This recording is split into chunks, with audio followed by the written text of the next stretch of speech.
σε ένα βίντεο ακόμη του καναλιού. Σήμερα θα μιλήσουμε για το συνεργατικό επιτραπέζιο πυροτεχνήματα ή αλλιώς Hanabi. Είναι ένα επιτραπέζιο 2-5 παιχτών. Στόχος του επιτραπεζίου είναι να συμπληρώσετε κάποιον αριθμό από επιτραπέζια, είναι καρτοπέχνιδο, χωρίς να βλέπετε τις κάρτες σας. Πώς γίνεται αυτό? Είστε μια ομάδα πυροτεχνουργών οι οποίοι έχουν πάει σε ένα σοου. Για κάποιο λόγο έχετε ανακατέψει όλα σας τα πυροτεχνήματα και είναι λίγα λεπτά, λίγες ώρες πριν το σοου. Πρέπει όλοι μαζί, συνεργατικά, να μπορέσουν να βρουν τα σωστά πυροτεχνήματα με τη σωστή σειρά, ώστε το σοου να γίνει με επιτυχία, να το ευχαριστηθούν όλοι οι συμμετέχοντες και οι ίδιοι οι πυροτεχνουργοί οι οποίοι φτιάξαν τα πυροτεχνήματα. Πάμε να δούμε λοιπόν αναλυτικά πώς παίζεται το επιτραπέζιο πυροτεχνήματα. Στόχος του παιχνιδιού είναι τα άτομα να συνεργαστούν μεταξύ τους, ώστε να συμπληρώσουν με τη σωστή σειρά αριθμητικά τις κάρτες για κάθε πυροτέχνημα από το 1 έως το 5. Τι εννοώ αριθμητικά σωστά? Πρέπει πρώτα να κατέβει το άσος, μετά το 2, μετά το 3. Δεν μπορεί πρώτα κάποιος να κατεβάσει, και θα δούμε πώς γίνεται αυτό, πρώτα το 3, μετά το 2 και να πει ότι συμπληρώνει το πυροτέχνημα. Υπάρχουν λοιπόν 5 είδη βασικών πυροτεχνημάτων σε χρώματα, και αυτά είναι το πράσινο, το κόκκινο, το λευκό, το μπλε και το κίτρινο. Υπάρχει και μία μίνι επέκταση που δίνεται μαζί με στο παιχνίδι, η οποία είναι το πολύχρωμο πυροτέχνημα και μπορείς να συμπληρώσεις ένα έξτρα πυροτέχνημα για παραπάνω πόντους. Σε αντίθεση λοιπόν με όλα τα καρτοπέχνιδα, και είναι ίσως το μόνο που ξέρω, το οποίο δεν βλέπεις τα φύλλα σου, αλλά μόνο το συμπαιχτό σου και βασίζεσαι σε αυτούς για να σου δώσουν πληροφορίες. Τι εννοώ με αυτό?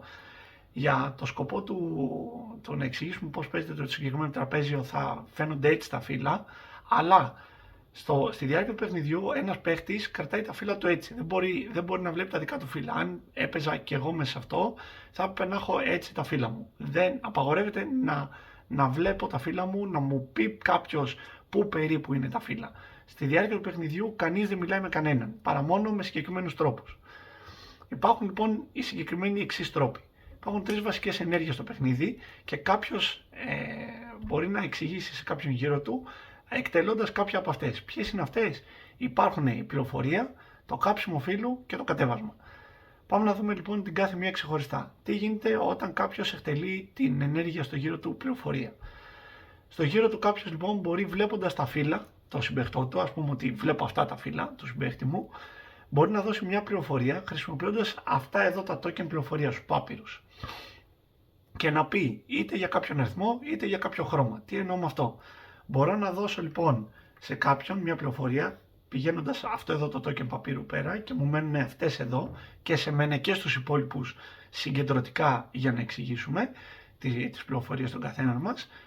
Να του πω ότι έχεις έναν άσο εδώ και εδώ. Πρέπει να του δείξω πού ακριβώς είναι η άση και να του ανεβάσω κάπως τα φύλλα αν φαίνονται, για να δει εκείνος μετά τι πρέπει να κάνει. Δεν μπορώ να του πω ότι έχεις μόνο έναν άσο εδώ, άμα έχει κατεβεί ήδη κάποιος από τους 2 άσους. Τι εννοώ με αυτό? Αν εδώ κάτω έχουμε έχει κατέβει ο πράσινος άσος, δεν μπορώ να του πω ότι ξέρεις κάτι, έχεις έναν άσο μπλε εδώ μόνο. Πρέπει να του πω και τους 2 άσους. Αντίστοιχα και στα χρώματα.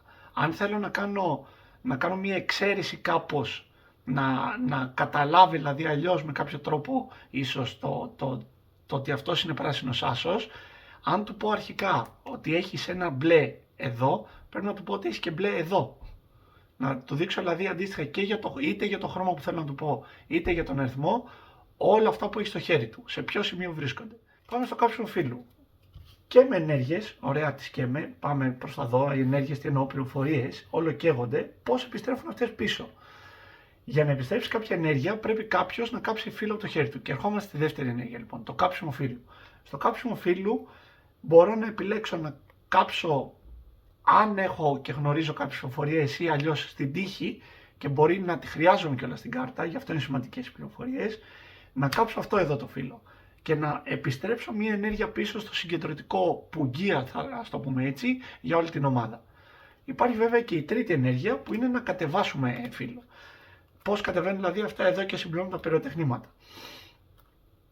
Όταν κατεβάζουμε φύλλα πρέπει να είμαστε ιδιαίτερα προσεκτικοί. Γιατί άμα κατεβάσουμε κάποιο φύλλο το οποίο δεν ταιριάζει, τι εννοώ με αυτό? Αν υποθέσουμε ότι είχαμε και το διάρρη το πράσινο και μας έχει πει κάποιος ότι ξέρεις κάτι, έχεις 2 πράσινα εδώ και εδώ, και δεν ξέρουμε ότι αυτό εδώ είναι άσος, αν κατεβάσουμε χωρίς να γνωρίζουμε και κατεβάσουμε τον άσο, τότε ο άσος αυτός καίγεται και παίρνουμε μια τέτοια ενέργεια, η οποία αυτό εδώ το token είναι, θα το λέει κανείς αστραπή, εμείς το λέμε συνήθως μπόμπα εσωτερικά, γιατί καίς κατεβάζεις χωρίς να ξέρεις.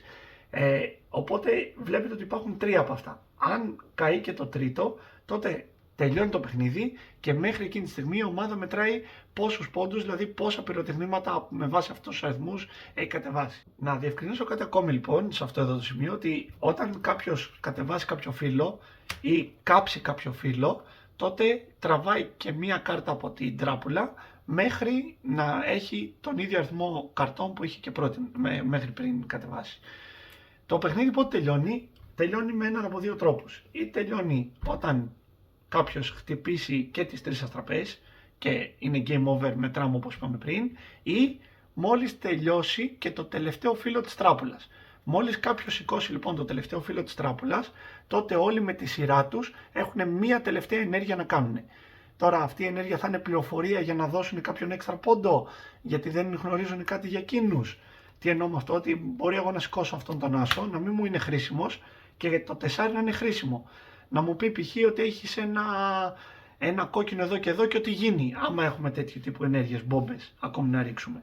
Αν όχι, τότε είναι ρίσκο και μπορεί να τελειώσει εκείνη τη στιγμή το παιχνίδι. Είδαμε λοιπόν πώς παίζεται το συγκεκριμένο επιτραπέζιο. Είναι ένα πολύ ωραίο επιτραπέζιο, συνεργατικό, χωρίς το στοιχείο δηλαδή του να μην μπορώ να επικοινωνήσω με τον άλλο, να πρέπει να σκεφτώ τι μου λέει και να κατεβάσω τη σωστή στιγμή.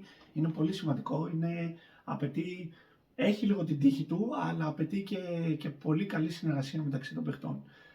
Στην αρχή, όταν πρωτοέπαιξα αυτό το παιχνίδι, ήταν αρχές πανεπιστημίου, ήταν και από τα πρώτα επιτραπέζια που είχα ξεκινήσει, δεν μπορούσαμε να καταλάβουμε γιατί έχει τόσο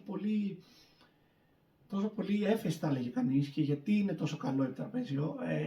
Δώστε του λίγο χρόνο, λίγες παρτίδες θα χρειαστούν και μετά είναι τόσο εθιστικό που μπορεί να παίζετε και 7 συνεχόμενες παρτίδες. Είναι γρήγορο, δεν θέλει πολλή ώρα και μιας και λέμε και γι' αυτό, να σας πω ότι γίνεται αυτή τη στιγμή στην ομάδα μας ένα giveaway, στο οποίο ένα από τα δώρα του giveaway που θα γίνει live στο κανάλι μας, οπότε παρακολουθήστε τις ημερομηνίες για να δείτε πότε γίνεται, είναι και αυτό εδώ το επιτραπέζιο. Ένας τυχερός λοιπόν θα κερδίσει μεταξύ άλλων και αυτό εδώ το επιτραπέζιο. Οπότε ευκαιρία όποιος θέλει να μπει στην κλήρωση, να πατήσετε, να ακολουθήσετε τις οδηγίες στο post, είναι like στη σελίδα μας στο Facebook και tag 2 άτομα σε σχόλια για να μπείτε στην κλήρωση.